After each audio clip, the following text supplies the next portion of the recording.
Je pleurais en marchant dans les montagnes. Pourquoi ça m'arrivait à moi tout ça? D'un coup, j'ai trébuché et mon pied a glissé. J'étais sur le point de tomber dans une gorge. Mais au dernier moment, quelqu'un m'a attrapée. Hello, je m'appelle Jill. Mes parents sont agriculteurs. Ils cultivent des légumes et élèvent des moutons. Et je les aide depuis que je suis toute petite. On n'est pas bien riches, mais on est heureux. Notre famille et notre ferme comptent plus que l'argent. Mes parents étaient amis avec monsieur et madame Bell, nos voisins. C'était des gens très gentils, contrairement à leur fils Tyler. Quand on était enfant, ils jetaient des chenilles dans ma soupe. Ils m'enfermaient dans le placard et ils me mettaient d'énormes insectes dans le dos. Rien n'a changé en grandissant. Tyler était toujours aussi insupportable. Un jour, il a pris des photos de moi alors que je gardais des moutons. J'avais l'air vraiment horrible sur la photo. Tyler a ajouté un texte méchant avant de poster ses photos. Évidemment, je suis devenue la risée de l'école. Un jour, papa m'a demandé de livrer des légumes à la ville. Je dois m'occuper des moutons malades. Tyler va te conduire. Je peux y aller toute seule. Tu n'iras pas seule. Bientôt, on était en route dans le pick-up de papa. Elle était tellement vieille qu'elle n'arrêtait pas de trembler pendant qu'on conduisait. Tyler a essayé d'entamer une conversation, mais je l'ai ignorée. À un moment, j'ai eu soif. J'étais sur le point de prendre une gorgée d'eau quand Tyler a freiné soudainement. Oh, il l'a fait exprès. Quand on est arrivé en ville, on a commencé à décharger les légumes. J'ai ramassé une caisse de tomates, puis j'ai vu un groupe d'adolescents à proximité. Oh my god! Ils se tenaient à côté d'une voiture magnifique et ils avaient l'air incroyables, surtout le blanc. J'étais tellement occupée à le regarder que j'ai trébuché et que je suis tombée dans la boue. Regardez, c'est les ploucs. Je suis devenue rouge comme une tomate. À ma grande surprise, quelqu'un m'a tendu la main pour m'aider à me relever. Tu vas sortir de la boue un jour. Occupe-toi de tes affaires. J'ai repoussé Tyler et je me suis levée toute seule. Ce soir-là, je m'apitoyais sur mon sort en surveillant les moutons, assise sur la pelouse. Je voulais porter des vêtements stylés et conduire des voitures chères au lieu de notre vieux pick-up. Est-ce que je resterai toujours coincée à la ferme? Bientôt, la nuit est tombée et les étoiles sont apparues dans le ciel. J'ai regardé l'étoile la plus brillante et j'ai fait un vœu. Je veux que ma vie change et je veux être heureuse. Bien sûr, je pensais pas que ça marcherait, mais le lendemain, il s'est passé quelque chose d'incroyable. Le matin, je suis partie aller voir le facteur pour récupérer notre courrier. Tu veux acheter un billet de loterie? Les loteries sont une arnaque. Je suis désolée, Gilles. Tes manières. Oh, bien sûr qu'on va l'acheter. Au dîner, mes parents ont allumé la télé pour savoir s'ils avaient gagné ou non. Vous croyez maintenant qu'on peut gagner? Il faut toujours espérer le meilleur. C'était terriblement ennuyeux d'attendre les résultats. J'étais sur le point d'aller dans ma chambre quand mes parents ont soudainement commencé à crier de joie. On a gagné! Au début, je pensais qu'ils se moquaient de moi, mais il s'est avéré qu'ils avaient vraiment gagné à la loterie. Tu ne devineras jamais le prix. C'est un voyage dans un camp prestigieux pour jeunes! Oh, Jill, tu devrais y aller. Waouh, je n'ai jamais eu autant de chance avant. Mes parents ont dépensé leurs économies pour m'acheter de nouveaux vêtements. Maman m'a même acheté un sac à dos de marque d'une des dernières collections. C'est un camp pour les enfants riches. Je ne veux pas que tu te démarques. J'étais tellement contente que j'ai jeté mes bras autour de maman et que je l'ai serré fort dans mes bras. Mes parents étaient sur le point de me conduire au camp quand Tyler et ses parents sont venus nous voir. Pourquoi t'es habillée comme ça? Je vais m'amuser pendant que tu pourris dans cette décharge. Quand notre pick-up est arrivé au camp, j'ai été abasourdie. Il y avait un énorme complexe avec plein d'animations, entouré de montagnes et un lac avec une plage magnifique. Quand je suis entrée dans le complexe, j'ai croisé une fille. Elle a regardé mon sac à dos. J'adore ta tenue. Tu viens d'arriver? Oui, je m'appelle Jill. La fille s'appelait Rosa. Son père était un réalisateur célèbre et sa mère était une animatrice à la télé. Ils font quoi tes parents? Eh bien, à ce moment-là, un gars est venu vers nous et je l'ai tout de suite reconnu. Je suis devenue toute rouge. C'était le blond que j'avais vu en ville. Salut Mike. Alors, ils font quoi tes parents, Jill? Si je disais que mes parents étaient fermiers, Mike ne me regarderait plus. Mon père est le propriétaire d'une entreprise de construction. Il gagne tellement d'argent que maman n'a même pas besoin de travailler. Wow, c'est trop cool. Bientôt, les amis de Rose sont venus nous voir. C'était les enfants populaires du camp. Tu ne croiras pas ce qu'on vient de voir. Quelqu'un est arrivé ici dans un vieux pick-up. Quelqu'un est vraiment venu ici avec une voiture aussi minable? J'ai prié pour qu'il ne découvre pas que c'était moi. On m'a donné toute une maison pour y séjourner. Oh mon Dieu! J'étais aux anges. Il y avait un grand lit, des fenêtres panoramiques avec une vue sur la montagne et même un jacuzzi. Naturellement, j'ai tout de suite décidé d'entrer dans le jacuzzi. J'ai allumé le robinet et oups! Alors, ça marche comment ça? Après quelques essais et erreurs, j'ai fini par comprendre et j'ai réussi à remplir le jacuzzi. J'ai versé de la mousse de bain parfumée dans l'eau et j'étais sur le point d'y entrer quand... Ma fenêtre s'est cassée et une balle est tombée dans le jacuzzi. Et puis, j'ai vu Michael dans la rue et je me suis figée comme une statue dans un musée de cire. Le directeur du camp est venu en courant vers le bruit. Combien de fois vais-je devoir te dire que tu ne peux pas jouer au baseball ici? Je vais payer pour les dégâts. Bientôt, des ouvriers sont venus chez moi pour installer une nouvelle fenêtre. Mike est parti, mais il est vite revenu avec un panier plein de bonbons. Jill, je suis vraiment désolée d'avoir gâché ta soirée. Laisse-moi me rattraper, allons pique-niquer. Il était sérieux? Franchement, il pouvait faire ce qu'il voulait à ma maison si derrière il m'offrait une chance comme ça. C'était déjà le crépuscule quand on est arrivé au lac. Mike a étendu une couverture par terre et il m'a aidé à m'asseoir. Serre-toi, je les ai eus dans la cuisine. Au début, je me sentais timide, mais je me suis vite détendue. Qu'est-ce que l'entreprise de ton père construit exactement? La question m'a pris de court.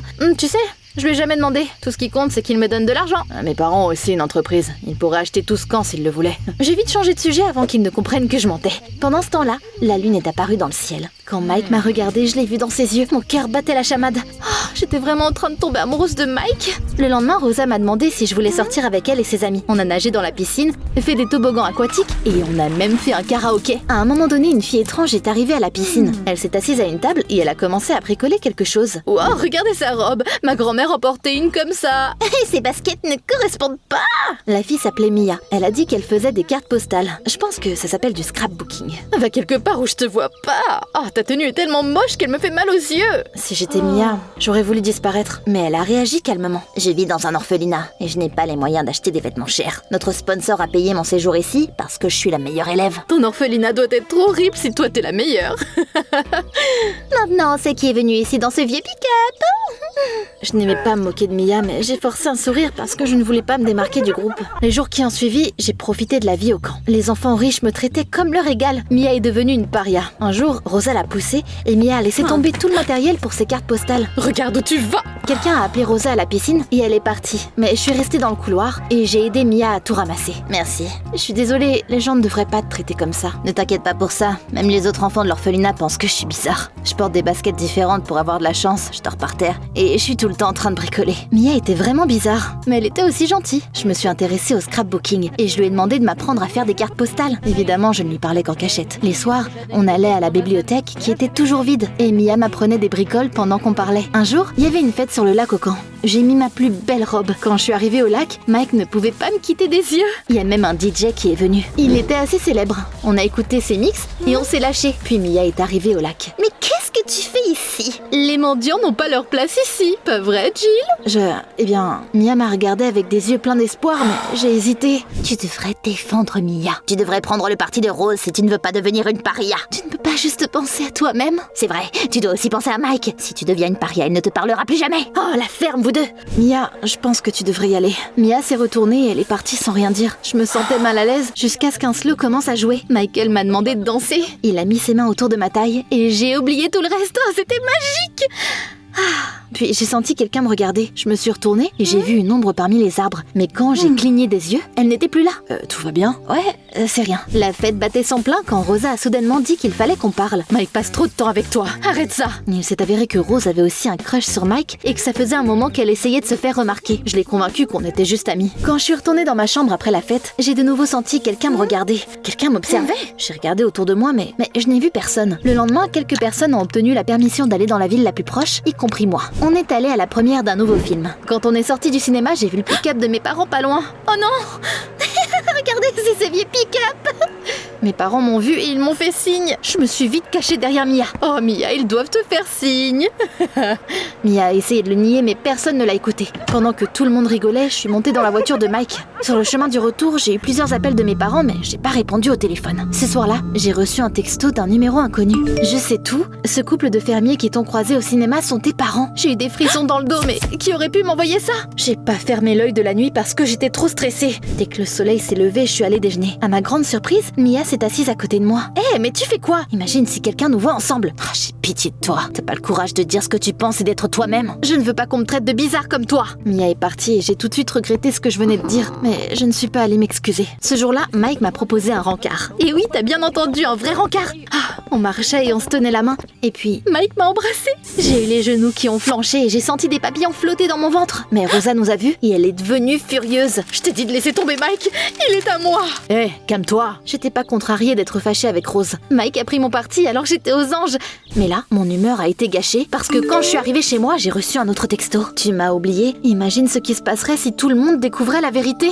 J'ai répondu en demandant qui m'envoyait ces messages. La seconde d'après, j'ai entendu une notification à proximité. Je me suis approchée de la maison à côté de la mienne et j'ai vu un gars. Il tenait un téléphone dans ses mains et son visage était caché dans l'ombre parce qu'il portait une capuche. Quand je me suis approchée de lui, il est vite entré et il a verrouillé la porte. Le lendemain, j'ai décidé de découvrir qui c'était. Il s'est avéré que les employés du camp vivaient dans cette maison. Le soir, je me suis cachée au loin et j'ai tendu une embuscade à mon voisin. Dès qu'il s'est approché, j'ai couru vers lui et j'ai retiré sa capuche. C'était toi? Qu'est-ce que tu fous là? Pourquoi tu me gâches toujours la vie? Tyler avait l'air confus au début, puis il s'est énervé. J'ai eu un travail à temps partiel ici, dès que j'ai appris que t'allais venir ici. Je t'ai vu regarder ce Michael en ville. C'est facile de tromper des filles naïves comme toi. Alors je suis venue te surveiller. J'étais tellement énervée. Laisse-moi tranquille. Ne pense même pas à dire à qui que ce soit que mes parents sont des agriculteurs. Tu ne devrais pas avoir honte de ta famille. Ça ne te regarde pas. Le lendemain matin, tout le le monde me regardait quand je suis venue déjeuner. Il y avait un sac sur la chaise sur laquelle je m'asseyais d'habitude. Quand je me suis approchée, Rose s'est couverte le nez. Oh, tu pues le mouton! Dégage, on ne veut rien avoir à faire avec les agriculteurs. C'était le moment le plus humiliant de ma vie. C'était de la faute de Tyler, il m'avait balancé. J'ai regardé Mike et nos regards se sont croisés. Tu m'as menti, ça craint. Tu ne mérites pas d'être ici. J'en pouvais plus et je me suis enfuie pour qu'il ne voie pas mes larmes. Après avoir grimpé dans les montagnes, j'y ai passé toute la journée. Au début, je m'apitoyais sur mon sort, mais ensuite j'ai eu honte de la façon dont j'avais agi. Tyler avait raison sur un point. C'était pas bien d'avoir honte de sa famille. Mes parents avaient tant fait pour moi et j'ai été ingrate. J'ai trébuché et mon pied a glissé. J'étais sur le point de tomber dans une gorge. Mais au dernier moment, quelqu'un m'a rattrapée. C'était Mia. Mais comment tu m'as trouvée? Je t'ai vu te diriger vers les montagnes. Je suis désolée que t'aies dû subir tout ça. Je suis désolée d'avoir agi comme une abrutie. Tu peux me pardonner? Mia m'a souri puis elle m'a tendu son petit doigt. C'était puéril, mais j'ai lié mon petit doigt avec le sien comme une promesse de faire mieux. On s'est parlé en regardant le coucher du soleil, puis on a regardé le ciel nocturne. T'as tellement de la chance. Je donnerais n'importe quoi pour avoir des parents comme les tiens. En regardant l'étoile la plus brillante, j'ai réalisé que Mia avait raison. Comme papa l'a toujours dit, notre famille et notre ferme étaient plus importantes que l'argent. On devait partir du camp dans quelques jours. Tout le monde n'arrêtait pas de se moquer de moi, mais je n'y prêtais plus attention. Et je traînais avec Mia. On a fait de superbes cartes postales ensemble. Tyler a essayé de me parler, mais je l'ai évité. Je me suis excusée auprès de Mike de lui avoir menti. Je pourrais te pardonner, mais mes parents ne me laisseraient jamais sortir avec la fille d'un agriculteur de toute façon. Donc ça ne sert à rien. Ça m'a fait mal, mais j'ai réalisé que Mike n'était pas le gars dont j'avais besoin. Quand mes parents sont venus me chercher, je suis montée dans la voiture la tête haute. J'espère que tu t'es bien amusé. Oui, mais notre ferme m'a manqué. Quand je suis rentrée à la maison, j'ai finalement parlé à Tyler. Il a avoué qu'il n'avait dit mon secret à personne. Rosa nous a entendu parler, j'ai jamais voulu te faire de mal. Toutes ces années, j'essayais juste de me faire remarquer parce que... Je t'aime. Tu veux bien sortir avec moi? Les mots de Tyler m'ont frappé comme la foudre. Mais bien sûr, j'ai pas dit oui.